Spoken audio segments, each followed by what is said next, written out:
Ngasisu thenge yadre ngasai nambu video amta namhudre sidi hujikdagi hode namba si team jine aiga thabak tawmini je yadre si thabak sidi bera gare nungtigi smai sum haladi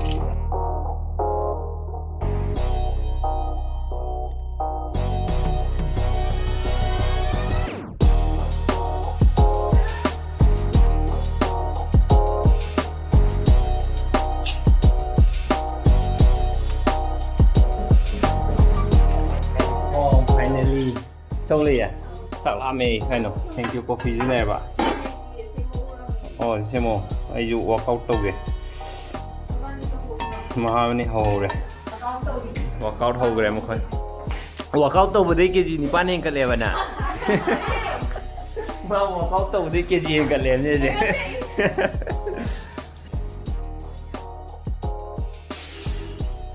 Lama Vanina is a minute, a mop hurry, Louisville. I have big.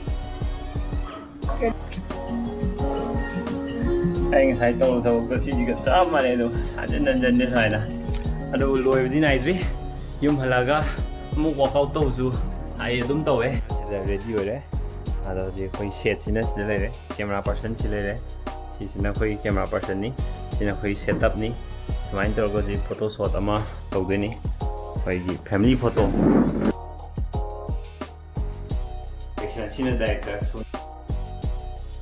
Instagram dah okay foto je.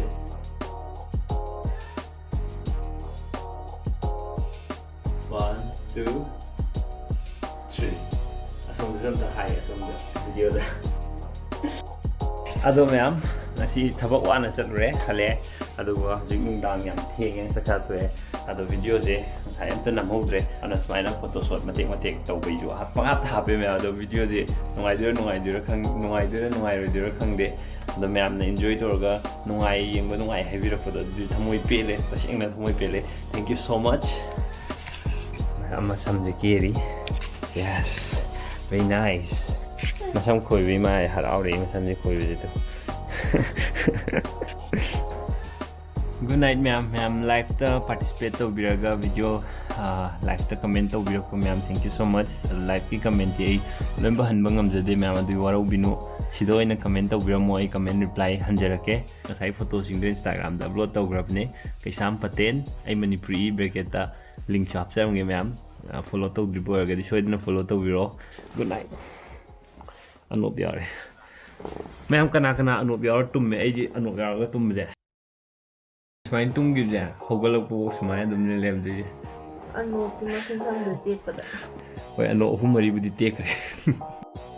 Good morning, ma'am. Ngasi ju video di show na nang gani. Ano edit to ngam gadrang ngam idra di khang de. That 15 May 2020 ne. Namit horde. Ai ulak ke ran Popragi area dwai de thabak chat pagai di show na si theng na rong gani. Parking phang da bagi awa ba je hangat da thau je. Ngasi de du ulak ke yeng mina si. Good morning. Good morning. The work from home mati kam tor si de je. Good morning.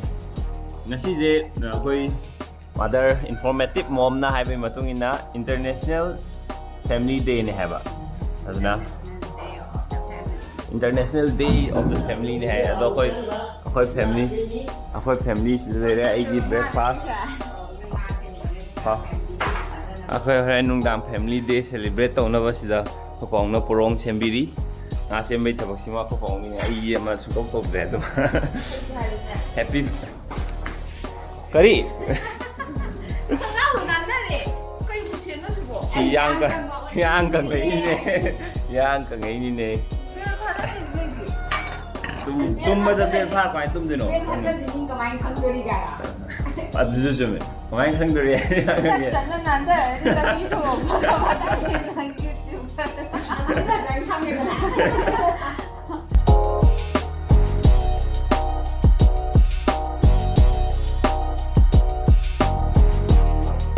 tạm ấy ông ghé với sinh sẽ rất là đấy tạm ấy hoặc là nó cắt lý mà sĩ yên răng mà thiện sẽ lấy đấy hay nó video sẽ lấy đấy cảm ơn bạn cảm ơn ok bye bye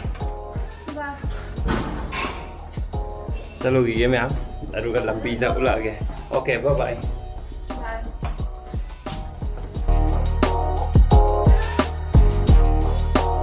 Pajak orang empung tarik tah lagu ni.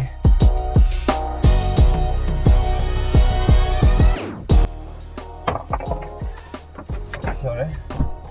Giờ thua một xí lầy đấy, phát lỏng này, đưa tàu một con sắp tới này, cô có lấy trái đấy, office xong rồi biết cắm pu đần chất lên mẹ bây giờ.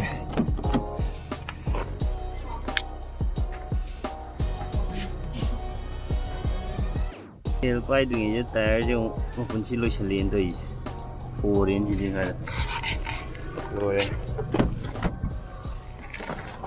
Phải sát đây ta can đây xem bữa trăng được bây giờ mới ăn chứ, rồi em mong có phật đi.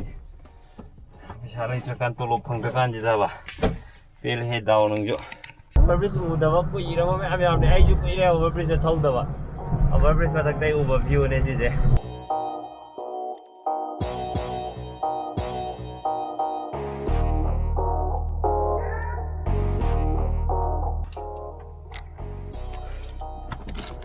이 붕어마다 이 건강대요.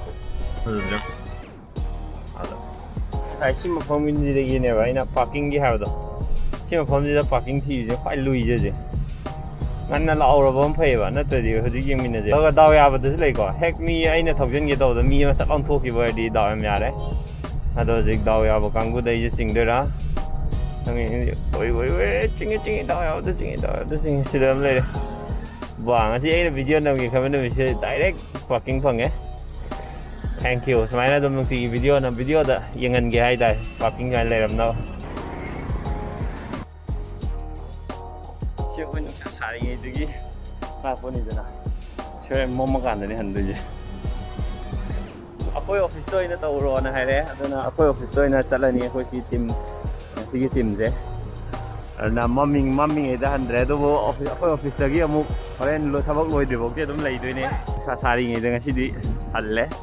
Han bai je khoi office toina keno do social distancing do to phajana to ya roi do ji ki ka traffic ya mi je kha yang khula ko arna khoi office khar chaw do ina torni adu ju la ke ma khoi office se me am changa semjan be go yam nan mani yeng la ke sarkar gi office mai to ba office ma le ha do la ke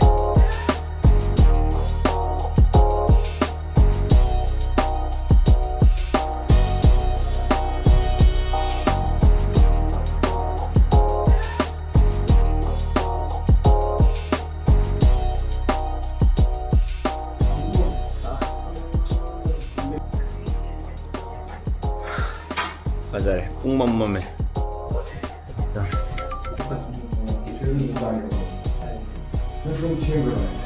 진짜 lại ngan đi ra dân quen thuộc chơi gì.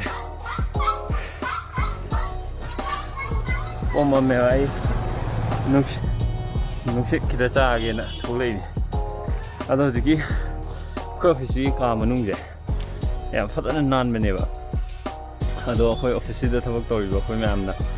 Kau lagi dong, pun jadi kan nalan je, nasi untuk kotor torga, rang terga, ada yang siam gitu nih, karena isya na lagi dong, pun jadi isya na, kalau juga nak kan nalan bawa macam atau video dah Facebook dah kayak dah, masa na lagi bawa pun do, sing tu pelak deh, masa na cara kalau tu peluk hak tu, kun tu pelak deh, bagi komplain bagi video theng ni, jadi kita sana buat profil tu video tu.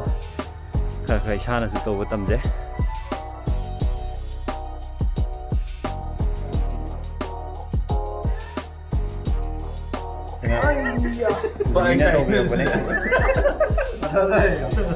ꯆꯥꯛ ꯂꯥꯝꯃꯝꯃꯅꯤꯅ ꯄꯨꯕꯤꯔꯛꯄ thank you Jimmy thank you so much ꯌꯥꯝ ꯄꯨꯕꯤꯔꯦ thank you Jimmy thank you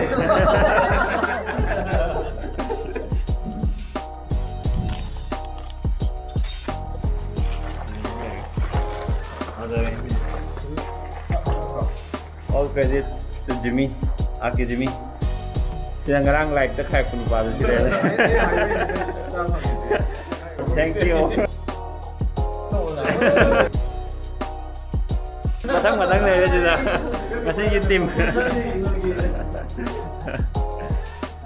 Pungyo 9:30 다 그래 10 시대디 비디오 남대 야들 스파이 내가 Pungji ta go office dum nei ba switching này nè ado gì hay office dum nei đi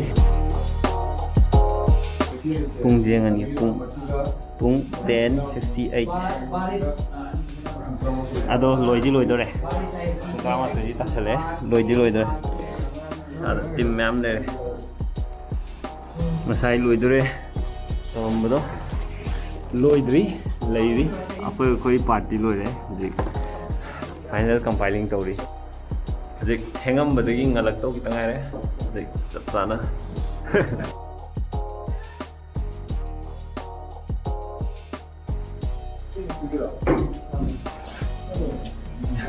sao chứ halla chứ rồi rồi hả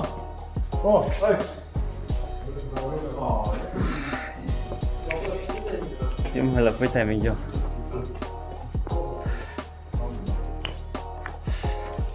ya deh timing lagi sih pengamat ada thank you Jimmy ngasih dinner kita waktu thank you have a nice day ngang khale sung ngang khale live ni ai video lo shen ba ka re video lo shala ge ma'am ngai be gi channel like subscribe khan bi mo de ma'am loi thok dok na gre je hai last line thok dok pa da re mathang thok dok na matung da thank you so much for watching till the end bye bye good night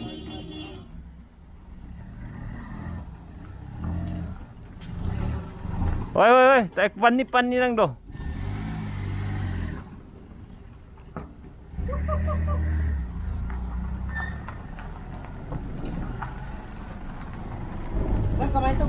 Chamin aje singa mo karna je saki boga ado thogola ngai mo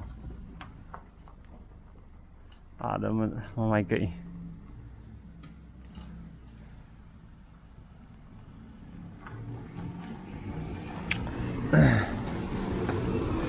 office thongon be hairam gadro sibo moi dum lonjera do office thongon be ya good night